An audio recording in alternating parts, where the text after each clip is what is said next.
John Paul II, 1979, June 2nd through June 10th, his first visit back to what was then communist Poland. What are the effects? What do the communists think about this? What does the world think about it? What does Dr. Huckleberry Steinheimer think about this? His name is Aloysius, by the way. Welcome to our class.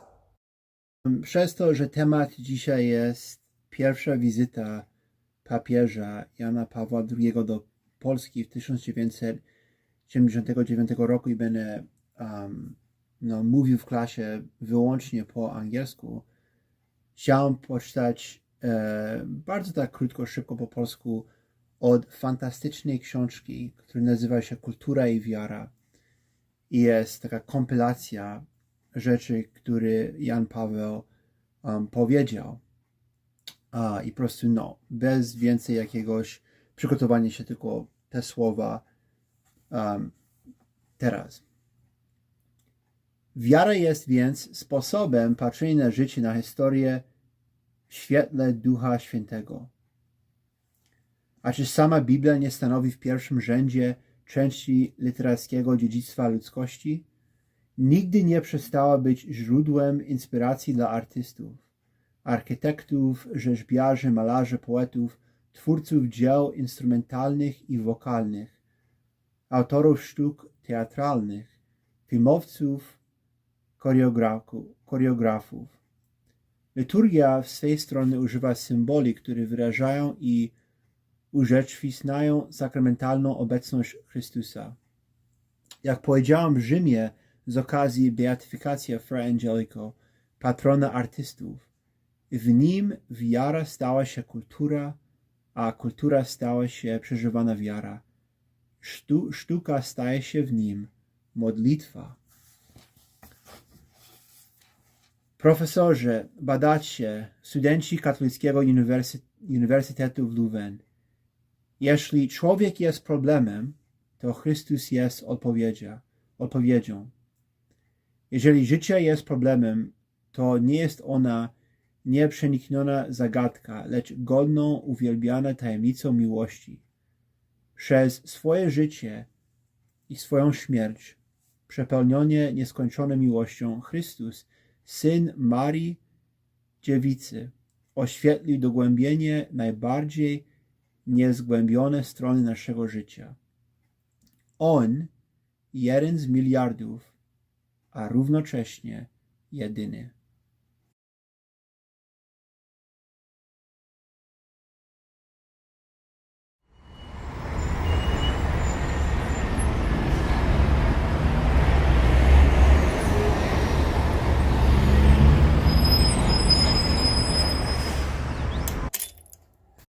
Okay, welcome to Maple Syrup History, number 289, Beauty number 24, John Paul II's first pilgrimage in Poland. I'm going to reach across the visual space to grab my coffee. Now I'm back. So, okay guys, what is the background? What is the deal with this? I want to get to what he said, but let me do the background and the deal as freestyle and as fast as possible. I think it's simple enough. John Paul II is born in 1920. His name is Karl Wojtyła. It's a hard name to pronounce for non-Poles because the W is like a V, and the L in his name is not an L at all. It's an L with a slash, which is a W sound. So Wojtyła is the right way to pronounce it. The most gringo Americans pronounce it Wojtyła. And these people should be mocked in the public square. That's what I think. They should be assaulted with popcorn. They should have molasses dumped on them and popcorn thrown in their direction until it sticks. And then I hope it takes a long time to wash off for saying Wojtyła and stuff like that. It's absolutely unacceptable. What's his last name? Wojtyła. Oh, that is his last name. That is his last name. That's his real last name. This guy, Karol Wojtyła, he becomes Pope in 1978, and the whole kind of like scandalous thing from the perspective of the Soviets is that we thought we had implanted in the Polish mind state-sponsored, materialistic, Marxist atheism. And au contraire. And why are there all these Poles flocking out to see this guy? I'll tell you a personal note. My mother was born in Poland in 1964 as a 15-year-old high school girl. She attended one of his masses at Częstochowa, which is the great national shrine of Our Lady of Jasna Góra, Bright Mountain. It's like the devotion, the Marian devotion of Poles towards our Blessed Mother is very similar to the Mexican devotion to Our Lady and Our Lady of Guadalupe. Yeah, all these people come out to see the Pope. Remember, June 2nd through June 10th, 1979, not even a year into his pontificate. It's going to have far-reaching effects. Very shortly after this, Solidarity will come into being. The famous Lech Wałęsa, who will win the Nobel Prize in 1983. Lech Wałęsa, the Gdańsk shipyard electrician. These strikes that go on that are quickly tried. The Polish communist government tries to put them down pretty quick. Martial law is instituted in Poland between 1981 and 83. But to make a long story short, and the Pope will come back in 1987, John Paul II has rallied Catholics to the standard, Poles, the standard of their Catholic faith. The Gdańsk agreement that Wałęsa signs is from a pen emblazoned, I think, with an image of Our Lady of Częstochowa that he got during this visit. It's a very overtly Catholic kind of thing, the Solidarity movement. Solidarity is the first trade union in the Eastern Bloc.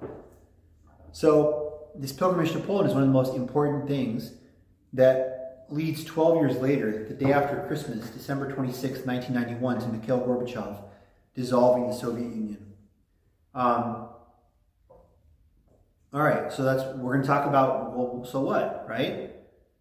What did this guy, Karl Wojtyła, born in 1920, ordained a priest in the underground during the Second World War, experienced the horrors of Nazism, communism, is a philosophy professor, right? He's very much an academic, very instrumental at the Second Vatican Council of the 1960s, becomes Archbishop of Krakow in 1967, I believe, and 10 years later Pope. This is his first visit back to his country. All right. So, first thing, guys, you label your stuff however you want it. I hate numbers. Sky is blue, gravity is real, coffee tastes good. I'm just stating things that are things. All right, they're real facts. There are 65,226 people watching live right now. Thank you guys for your support. When John Paul is elected Pope, it's point number one. You can label these as whatever you want. When he's elected Pope in 1978, he's the first non-Italian Pope in 4.5 centuries, since the Dutchman Adrian VI in 1523.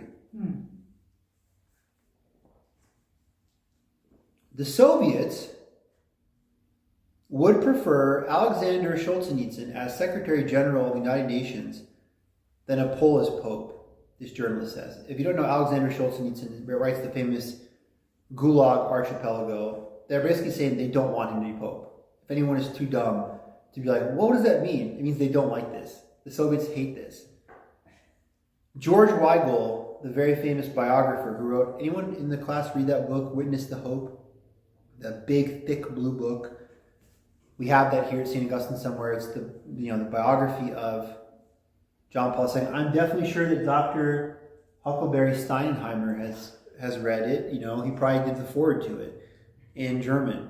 George Weigel says, this demonstrates that, quote, Poland was not a communist state, rather a Catholic nation saddled with communism. A lot of people will say, myself included, that John Paul's visit to Poland in 1979 is the prime reason for the dissolution of the Soviet bloc. John Paul, no one needs to be told this probably, extraordinarily anti-communist. Very anti-communist. We're going to do a second thing on John Paul II near the end of the semester in a couple of weeks on his visit to America. John Paul II visits America for more extended time in 87. And there's pictures of him shaking hands with Reagan. He's very close to people like Reagan and Margaret Thatcher, one of these cold warriors on the conservative side. Now, William Buckley, Peter Schweitzer give Reagan first billing. Reagan's the reason. Mr. Gorbachev, tear down this wall. Random Brigade, 1987. Reagan, Star Wars program, Brilliant Pebbles, ICBM defense missile systems, etc. He's the reason why. Other people like Charles Myers, Harvard professor, who has a book called Disillusion, argue that the Soviet Empire crumbled under its own weight. Other people, Vladislav Zubok, Z-U-B-O-K, scholars in this group, say that like Gorbachev is the main guy.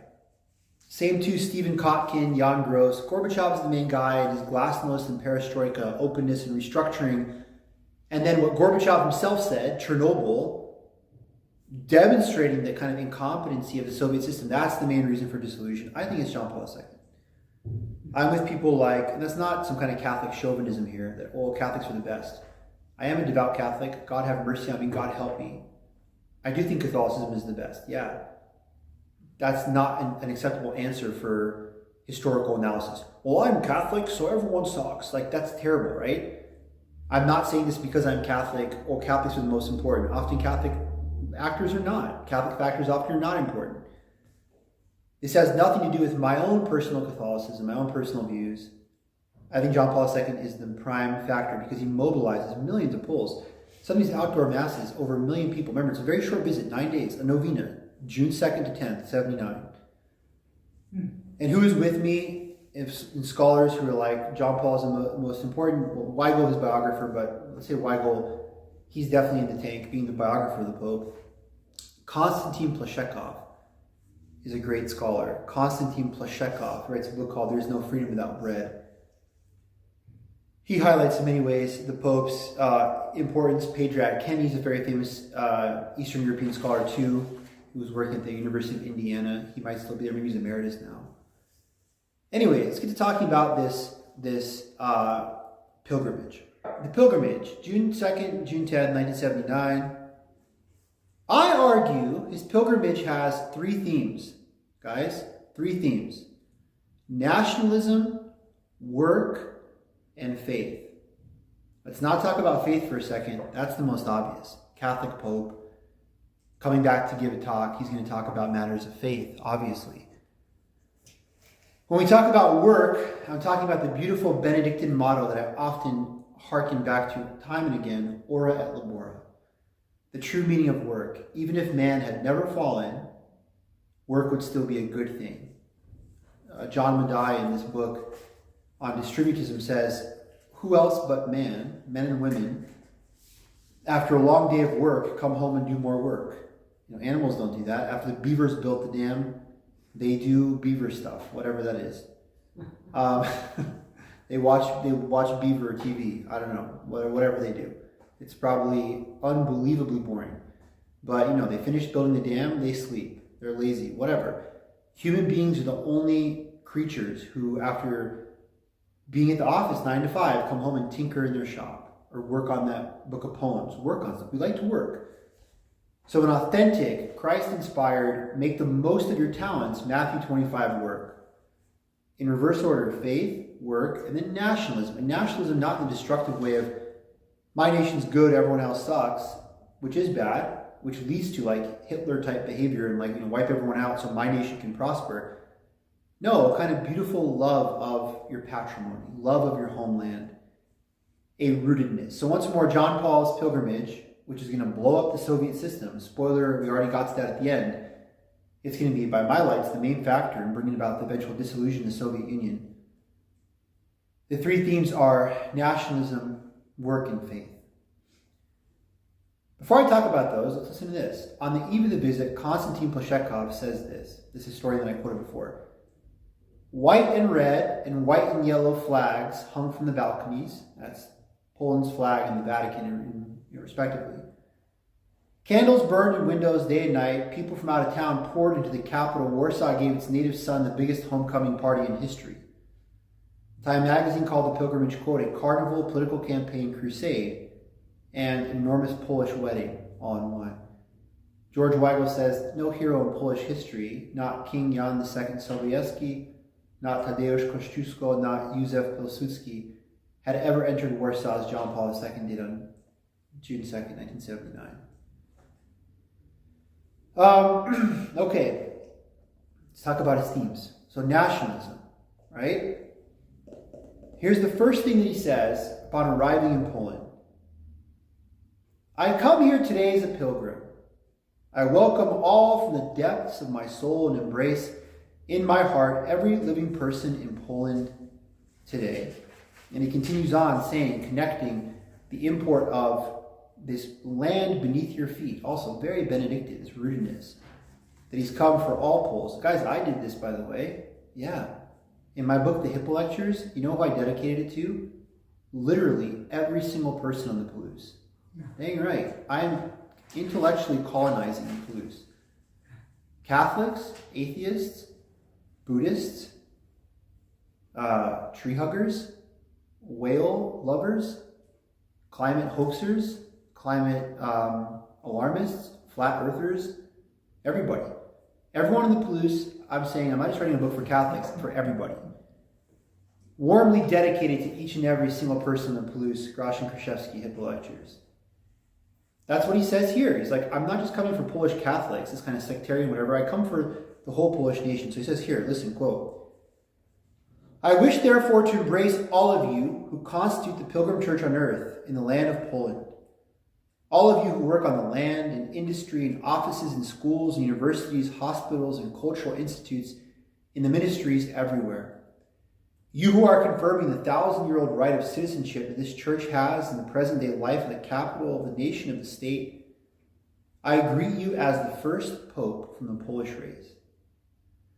That is great. The communists hate this, right? They want to spread Marxist, secular materialism everywhere, and especially to the workers, industry.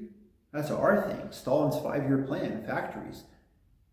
No, right? The first Polish pope was returning as a king, right? He says in Gniezno on June 3rd, making clear, I've not just come back for all of the Polish people, but what are the roots of these people gathered here to hear me, quote, from its beginnings, Polish culture bears very clear signs, very clear Christian signs. From its beginnings, Polish culture bears very clear Christian signs. It remained spiritually independent because it had its own culture. It is still so today. Christian inspiration continues to be the chief source of the creativity of Polish artists. In the works of Polish culture, the soul of the nation is reflected. In them lives the nation's history, a history that is a continual school of solid, sincere patriotism. That's incredible. So he's telling the people, right? I've come for everyone, all of you, and who are you? You have identity crisis. You've lost your way. You are Christians. Mieszko baptized this country, brought Christianity here and baptized, quote unquote. You know, the people were baptized. Countries are not baptized, right? But you brought Poland to the Christian fold. In the year 966, the Polish primate Stefan Wyszyński celebrated a millennium of Polish Catholicism, Polish Christianity in the year 1966. I have come to you under this communist oppression, for all of you, to remind you of who you are. Your culture bears clear Christian signs from the beginning, and it continues to be the chief source, the prime source of the creativity of the Polish people, Polish artists, like my favorite artist, Gracjan Kraszewski. He doesn't say that. I wish he said that. I wasn't alive then. How could he have said that? Come on, guys. Let's please be serious. In the works of Polish culture, the soul of the nation is reflected. It's at the very core of what it means to be Polish, to be Christian, he's saying. And he's saying that this history is, quote, a continual school of solid, sincere patriotism. Not I hate you patriotism, toxic nationalism. No. We want everyone else to love their own culture. You're Persian, you should love your Persian culture. What a beautiful culture. We're saying love your own culture. It's not the Marxist one. So what he's starting off with. It's not a Marxist culture, it's a false imposition. I think it might be Michael Burley, this historian, beautifully said, when communism left Eastern Europe, it was like the slum clearance of an alien ideology. It's really beautiful, like clearing out the slums of just the garbage of an alien ideology. What is indigenous to Europe? Christianity, John Paul is saying.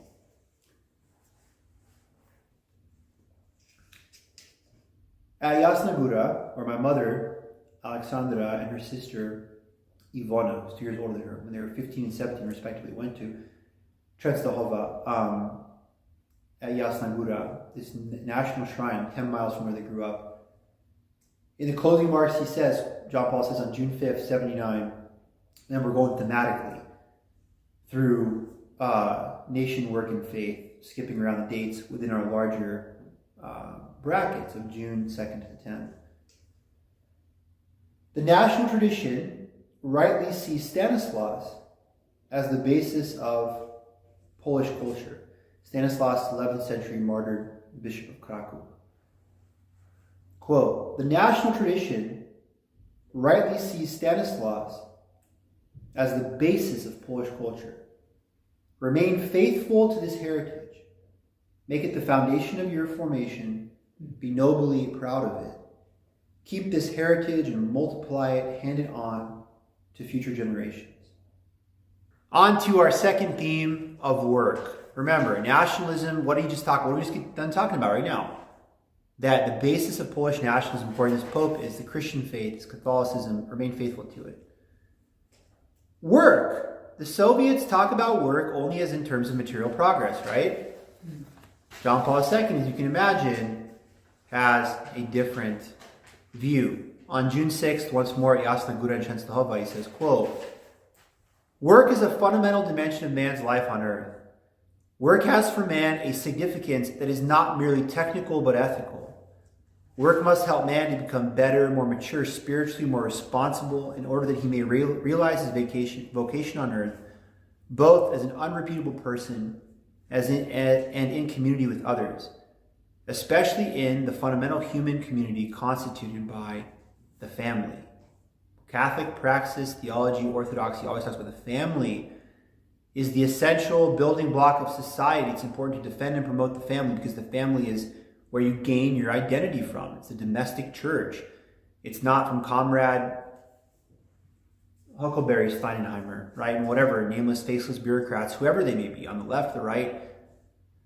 The family. And work has this inherent dignity, Matthew 25, by which we glorify God, making the most of our talents. Read Labor Exercens and 1981 and Centesimus Annus, 1991. He has a lot of great encyclicals that deal with the dignity of work. One's vocation, quote, is a free and conscious answer to the call of God. It's not a purely materialistic conception of labor. No. Au contraire, quote, there is no other way for man to find himself and confirm who he is except by seeking God in prayer. By seeking God, by meeting him in prayer, man is bound to find himself, since he is like God. He cannot find himself except in his prototype. He cannot confirm his dominion over the earth by work except by praying at the same time. Let's go. Or like annoying Gen Z guys say when they draw at the end, let's go. It's so obnoxious. I'm a millennial. Do I hate Gen Z? No, I don't. Do I hate other millennials? Also no. I don't hate anybody. Just don't say let's go, Brandon. We have political commentary in the class that I can't repeat on camera.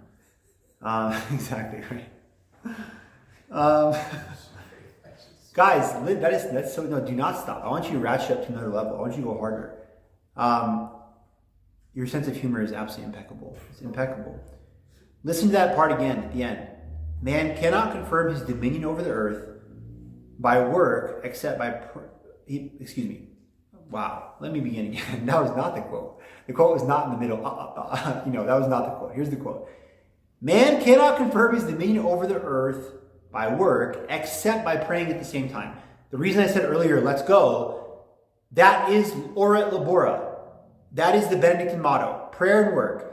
Man cannot confirm his dominion over the earth by work.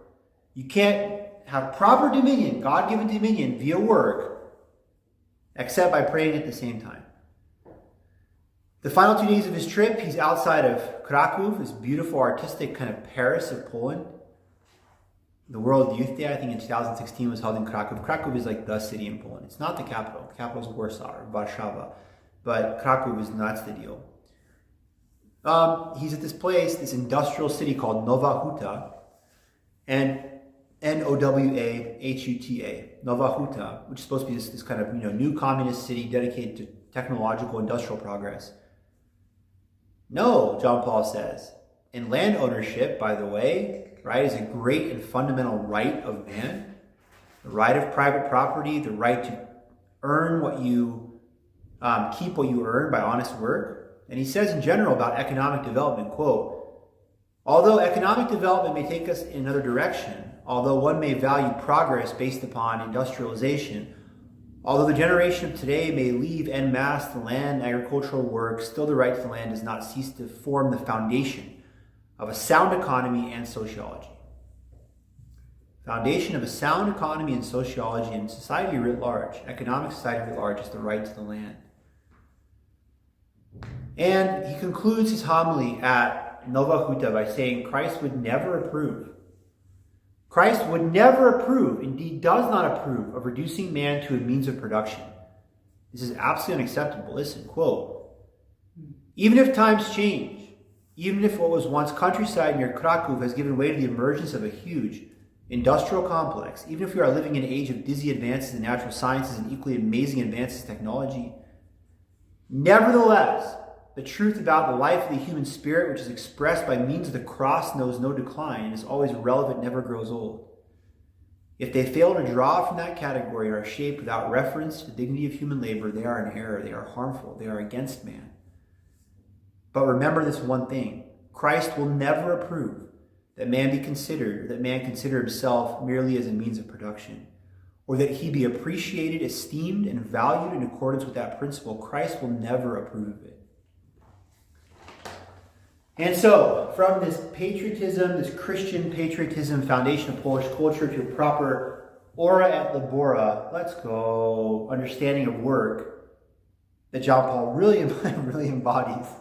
I don't know why I find that phrase so funny. It's so impossibly obnoxious.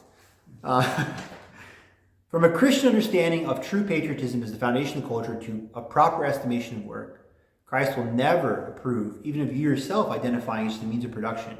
No, make the most of your God-given talents for the glory of God to help your neighbor, ora et labora. You'll never realize your dominion over the earth. You'll never achieve your goals, your talents, except by prayer. Prayer and work together. From talking about nationalism and work to our final theme, we arrive, faith. It's the most obvious one, right?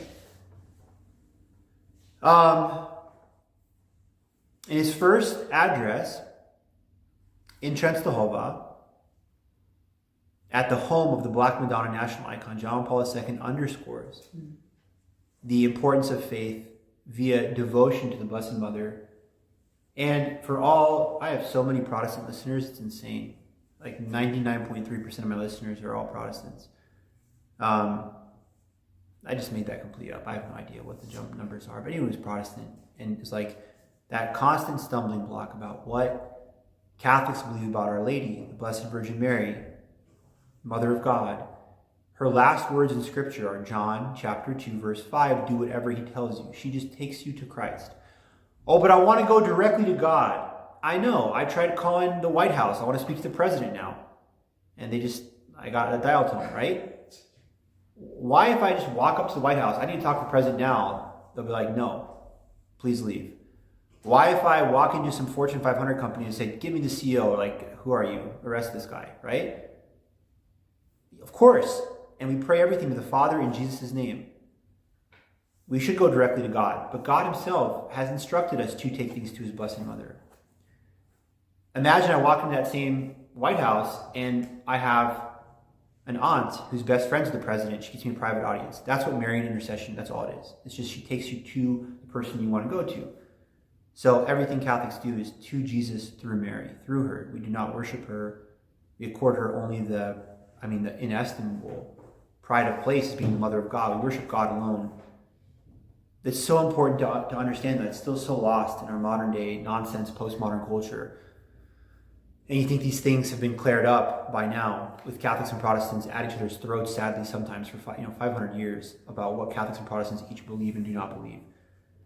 All authentic Marian devotion is simply asking Jesus' mama, can you take this to your son? Because he's the man, he's God, he's the Lord. Can you tell him this? Can you pass this message along? Can you help me, right? Same thing with all the saints, intercessory prayer. Same way I ask my friend Bill to pray for me. If I can ask Bill to pray for me, why not the angels and the saints? And indeed, as the Bible says, he is not the God of the dead, but the God of the living, right? Everyone in heaven is more alive than we are. Why can we not ask them to pray for us? As I ask Jason from my church, who makes really good lattes, to pray for me, which is great, right? It's a good thing to do. Jasna Góra is in fact not only a place of pilgrimage for the Poles of the motherland and of the whole world, but also the nation's shrine. One must listen in this holy place in order to hear the beating heart of the nation and the heart of the mother. Understanding that great and fundamental reality that is man, he talks about this now during he has a beautiful mass, Victory Square in Warszawa, in Warsaw, the capital. Understanding that great and fundamental reality that is man, man is incapable of understanding himself fully without Christ. He cannot understand who he is, nor what his true dignity is, nor what his vocation is, nor what his final end is. He cannot understand any of this without Christ. It's all about Christ. I'm going to talk to you about nationalism and work. And again, these are themes that I pulled out. You can bracket down more themes perhaps out of his visit, June 2nd, June 10th. But everything he's talking about in terms of nationalism and work comes back to man cannot understand any of this without Christ. And listen to what he says. Here's kind of a long quote, but again, it's good. I'd rather you hear his words than mine. One of my favorite passages in the Bible about St. John the Baptist, about Christ. I am unworthy to loose the thongs of his sandals. I am unworthy to loose the thongs of the sandals of St. John Paul the Great. I'd much rather you hear his words than mine. So a long quote here, him exhorting university students in Krakow on June 8th. Listen to what he says, quote, "It has very often been affirmed, as for example the followers of Epicurus sustained in ancient times, and as some of the followers of Marx do in our times for other reasons, that this concept of life, religious devotion, distracts man from temporal reality, that it cancels it in a certain sense. The truth is quite different. Only this conception of life gives full importance to all the problems of temporal reality. It opens the possibility of placing them fully in man's existence. And one thing is certain, this conception of life does not permit shutting man up in temporary things. It does not permit subordinating him completely to them. It decides his freedom. There will be no better world, no better arrangement of social life unless preference is first given to the values of the human spirit. You must carry into the future the whole of the experience of history, that which is called Poland. It is a difficult experience, perhaps one of the most difficult in the world, in Europe, and in the church, but do not be afraid of the toil. Be afraid only of thoughtlessness. From the difficult experience that we call Poland, a better future can be drawn, but only on the condition that you are honorable, temperate, believing, free in spirit, and strong in your convictions. Be consistent in your faith." All right, so in conclusion, reaction to the visit. Pope, the personal secretary to the Pope, Stanisław Dziwisz, said in 2009, and he was at that time already Archbishop of Krakow, quote, "Today, without a doubt, we can say that this first pilgrimage to Poland was the most important of all the papal journeys, because it sparked a process of incredible changes at the global level. Everything began during those days. The fall of the Berlin Wall began there, not Berlin. The whole world media is infatuated, is taken by this visit. Time magazine calls it a triumphant return. New York Times correspondent John Vincourt talks about, quote, "the immense crowds." In John Paul's pledge of solidarity to all the Christian Eastern Bloc, Polish unity, this journalist argues, is seen to be held in the Catholic faith in this basis of a nationalism, a patriotism rooted in Christianity, not Marxism. Newsweek correspondents Kenneth Woodward, Lauren Jenkins, Paul Martin talk about, which is a very common theme, about kind of the return of the king. Quote, "With all the pomp and pageantry of the ancient days of Poland's kings, Pope John Paul II A soldier's son from Wadowice returned to his homeland for emotional reunion. In his laughing, weeping, and passionately Polish face, the people saw their own defiantly Catholic souls. Norman Webster, Canada, Globe and Mail says, there can't be a posy left in the country. Everywhere his route was strewn with flowers. Sometimes his vehicle followed a line of them placed pedal to stem for miles. People just threw bouquets into the papal path.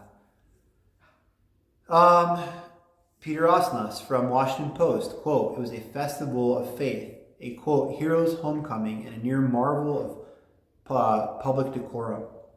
Jerzy Turowicz, who was the editor of the Catholic weekly Tygodnik Powszechny, said, quote, from a situation in Poland of social, moral, and economic malaise in which people felt that nothing good could happen, this came. And the emotional, psychological consequences are inevitable.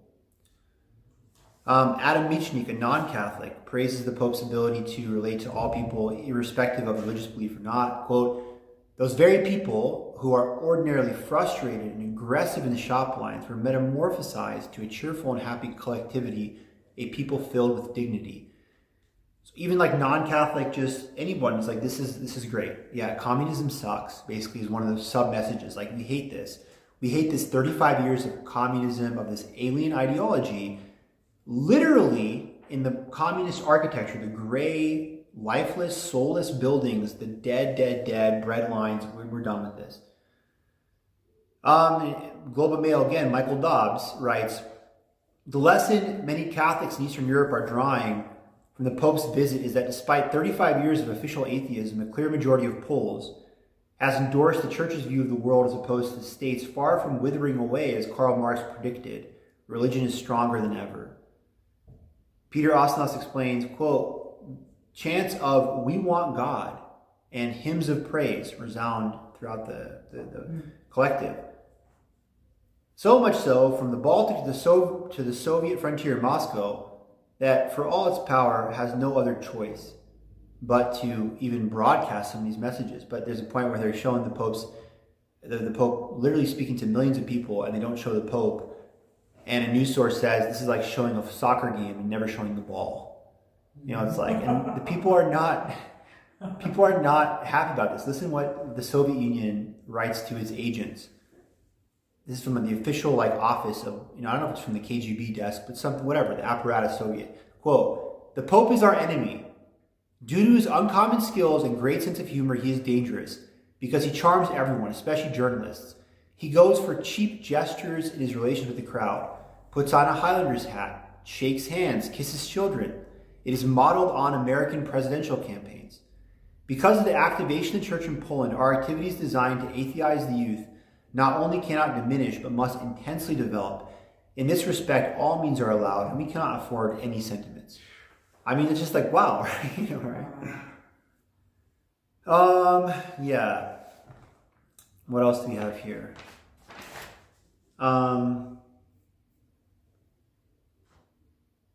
Yeah, so kind of to finish up, really, because we talked about this for a very, very long time. We could do an entire class basically just on the papacy of John Paul II. I don't mean a class like we've done today, Maple Syrup 289. I mean a class like a course, the way I did on World War I.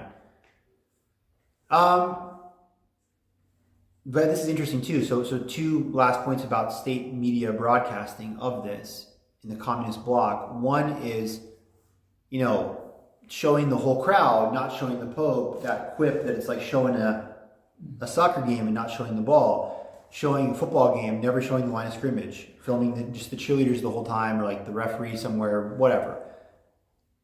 Also, at one point, when the Pope enters Krakow, you would think if they're saying, John Paul's back, we hate this guy, but he's back, here he is. State TV runs a movie about Nazi atrocities in the Second World War. So it's like, you guys are excited for the Pope coming. We'll never forget that Nazis are bad guys, and maybe we could even get you to somehow associate, like Pope, authority, fascism, Nazi, those guys, we're good. We're us Soviets, we're the liberators of Berlin, even though that's, of course, the Nazis, very, very evil and bad. The Soviets, wait for it, very, very evil and bad. They're both obviously horrible bad guys. That's the whole message of John Paul's triumph, is he grew up fighting both the radical left of communism and the radical right of Nazism. I'm just going to finish this right here.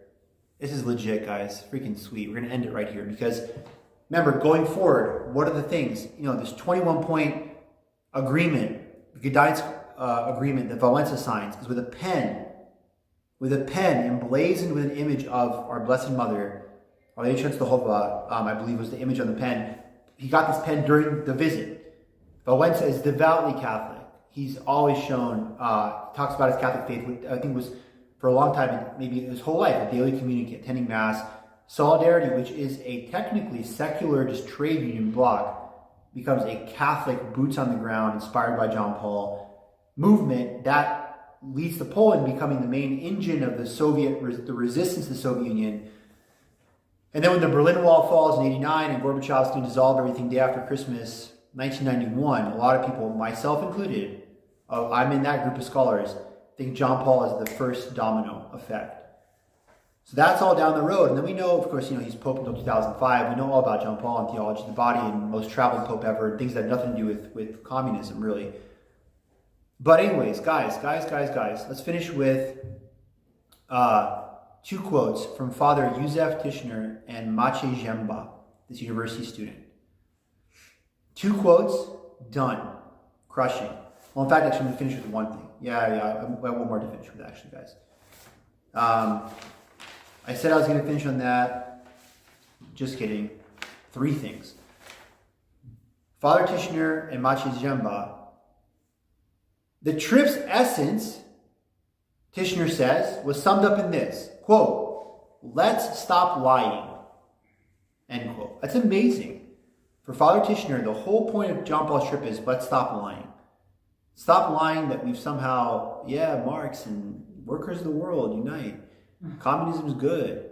We don't need religion anymore. Let's stop lying with all that. We're Poles, we're Catholics, we have 1,000-year real culture. Stop lying. And Maciej Ziemba echoes this sentiment. We might have to live and die under communism.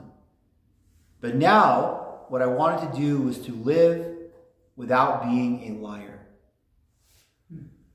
I might live, I might die. I'm going to live according to the one who is the way, the truth, and the life, Jesus Christ. I'm going to embrace my Catholic faith. John Paul, this is the true last thing I'm going to tell you. Millions of Poles, some live, crowds, upwards of over 1 million people, and other people, listening as they could throughout the country and waiting for him on these different stops. Listen to the message he has. It's beautiful. He says this at Jasna Góra. I'm going to read you actually first in Polish, and then I'll read you the translation in English. Pozwólcie, że wszystko to tutaj zawierzę. Pozwólcie, że wszystko to zawierzę w nowy sposób. Jestem człowiekiem zawierzenia. Nauczyłem się nim być tutaj. Amen. Allow me to entrust everything here, all this to Mary. Allow me to entrust everything in a new way. I am a man of great trust. I learn to be so here. Amen.